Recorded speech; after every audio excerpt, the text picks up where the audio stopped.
After 4 games, wins for City, Arsenal, Manchester United, and Chelsea. Why for Liverpool? It was a shock defeat, but the results they are showing City maintaining the lead on the top after 4 games. 12 points. That means that they've had maximum points thus far. Arsenal returning again with a win over their North London rivals, making it 4 wins in 5 games, meaning this North London derby is being dominated by Arsenal. Man U, after that frustrating defeat to Liverpool last time round, coming good finally in the early kickoff to beat Southampton 3-0 in a game they would think that if they can maintain that kind of form, maybe they will compete much better than they did last season. Chelsea also with the win there, 1-0 over Bournemouth, and obviously Newcastle coming in once more in the last 3 seasons as a shocker among the top 3 very, very early on. But what a performance again from Erling Haaland, the best player in the Premier League by far, because if he's a centre forward and is to be judged by goals, he's the only guy in the Premier League who is doing his business, who is delivering on the job as is expected, because season in and out, now already on 9 goals after 4 games. Guys, is there a centre forward in the history of the Premier League who was better than Erling Haaland? You could judge probably on the basis of the season spent, but I'll go for seasons, games to goals ratio and say Erling Haaland, for me, is definitely the greatest, the best center forward, the best maximum finisher, whatever you want to call it, better than Alan Shearer, better than Thierry Henry, better than Wayne Rooney, better than Michael Owen, better than Robbie Fowler, better than Ruud van Nistelrooy, better than all of them. And as far as finding the net is concerned, this guy, he's so far only in his 3rd season, but guys, his scoring ratio is unmatched, not anywhere, even in Europe. People, this Norwegian is the best goal scorer for me, going by games to goals ratio of all time. Who scores that regularly, guys? Is just incredible. The number of hat-tricks, scoring almost 2 goals per game. That predictable result really is shocking for a player who is still too young and seemingly only just starting. But Man City, predictably, they are comfortable win, 4 out of 4. No discussion there. Arsenal coming good again. This time, though, Arsenal didn't play the game we know they can play. By the way, shockingly for me, the result for Arsenal was much better than the performance. But at this stage of the season, it's the results that count, because when you're playing a North London derby, and you know derbies are the games where you ought to lose points, you come up with 3, you've done everything that you needed to have done. And Mahele is there, scoring the header again, scoring the odd goal. Last season, I think he scored 4 goals only. Now he's already scoring a goal, which has made all the difference for that Arsenal. Spurs did push Arsenal really, really far, but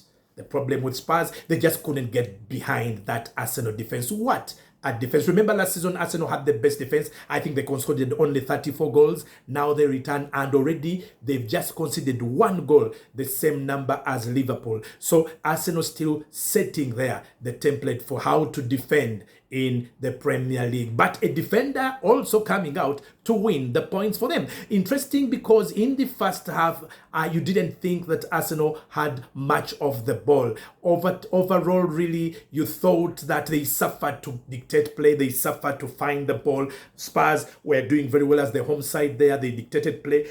They dictated the tempo, but with really not really hurting Arsenal, and in the end they paid, because all that Arsenal needed is to get some breaks, and they did get breaks in this game when they got that corner kick. In the end, did Bukayo Saka again contribute an assist, because Bukayo Saka, for the 2nd season, their leading assists provider, and now he is already on 4 assists. Not many have assists in that numbers really, because it's Cole Palmer, the Chelsea player, who now has the same number of assists with Bukayo Saka, meaning that these two players, Saka and Palmer, are continuing to show that they are some of the best players in the Premier League. Because when you perform like that season in and out, you are proving your quality. You are showing that there's no accident. There is nothing accidental about what you're doing. Remember, Cole Palmer scored 22 goals last season, and how many assists? 11 assists last season. He was the most valuable player for Chelsea at 21 years only, and now in his second season at Chelsea, already proving the player by leading their assists, their assists there in terms of numbers. So Bukayo Saka and Cole Palmer showing us they're not doing anything by accident. We have to talk about Liverpool because they did lose a shock defeat. Maybe shocked because they had started very, very well with a perfect record. Not shocking so much when you look at the history of Liverpool losing games that you don't expect them to lose. Nottingham Forest, their first win at Anfield in over 57 years? Now that came at the most unlikely period because Liverpool had started very well, sweeping aside Manchester United in the previous game, dictating play again, having too much possession against Forest over the weekend, but not doing much with the possession. Yes, they did threaten, they did have attempts at goal. Goalkeeper there for Nottingham Forest probably being one of their better players. Luis Diaz coming very close there. Salah Azores coming very close, but in the end not doing much really to beat the goalkeeper. And these guys, Forest, they don't get many chances. They hit the post once, but they come and they substitute, doing very well there to score a good winning goal. And of course, debates will continue. What's the problem with Liverpool? Well, I won't say there's much of a problem. I think what I saw against Nottingham Forest this time around was the Ancelotti is going to have to learn some things. Maybe sometimes in the Premier League, you need to change tactics. You need to change your approach depending on the team you are playing. He is yet to learn that because he is new. Because when you come against teams like Nottingham Forest, which know the threat that Liverpool pose when they possess the ball and when they go up front, these teams are going to play a low block than that like Forest did. Just sit back, absorb the pressure, soak the game, wait for your moments. Who knows? And that's exactly what they do. A sucker punch there when the goal eventually came in because Liverpool didn't expect that. And again, I saw the other thing that Slot has to watch out for because he's choosing to play a consistent side, which is always good in the Premier League to have your predictable starting 11. But sometimes, again, you need to be careful because with Slot, we've seen even the substitutes seem to be scripted.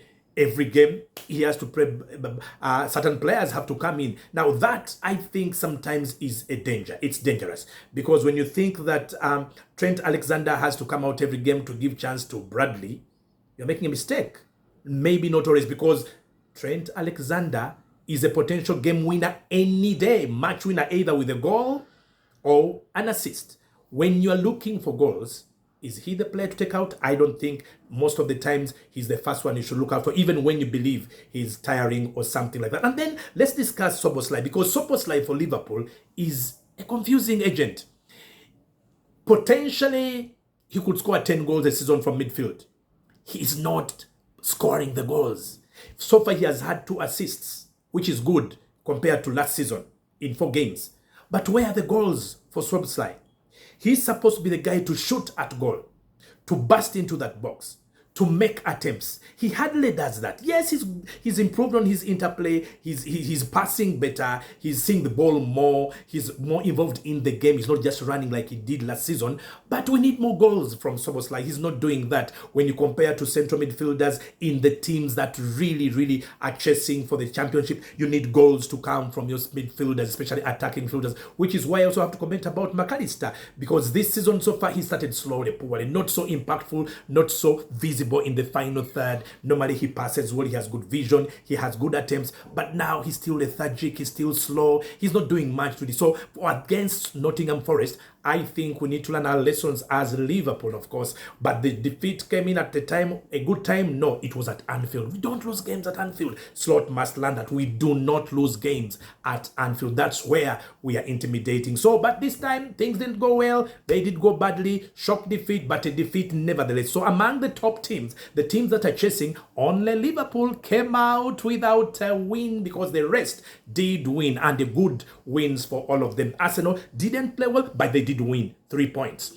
Man United played better. They did win 3 against none. And of course, the main man now, the goalkeeper Onana, still making news ever since he visited Uganda. He goes and Ugandans are saying it was their lucky charm that helped him to save that penalty and also end the match as a fantastic, wonderful player. Who says? I don't know, but that's what happened. Well, we're going to the next weekend. We don't know what's going to happen this weekend, but I'll tell you what I will think of Friday. For now, just a review of what happened. I'm thinking Haaland, the best player in the Premier League for me, the only one who does everything as expected, game in, game out. He scores the goals. Man City wins, maintains maximum points. He's the reason why Man City are on top, because Man City are conceding goals unusually every game, almost conceding. Now that's not good for a team that wants to go and sweep aside the companies, because over time you'll give confidence to your opponent. So my review for the weekend, last weekend, I'm thinking Haaland, the best player of the weekend. I'm thinking Man City unassailable in the lead there, leading. Of course, the disappointing team there was Liverpool. My Liverpool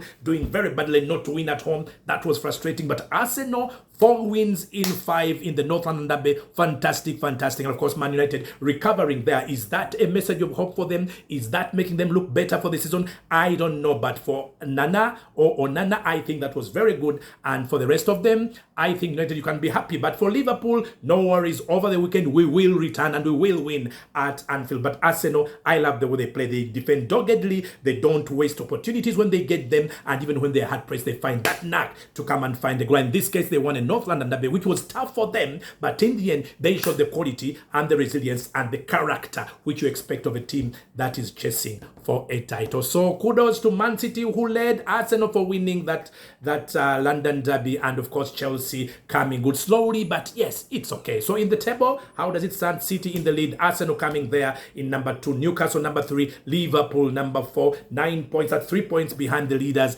Who knows? Chelsea only 2 points behind Liverpool, and Man United, of course, 6 points. That's how it is. Let's see whether it changes this weekend, and that's Senior's last word. Come on, see you next time round.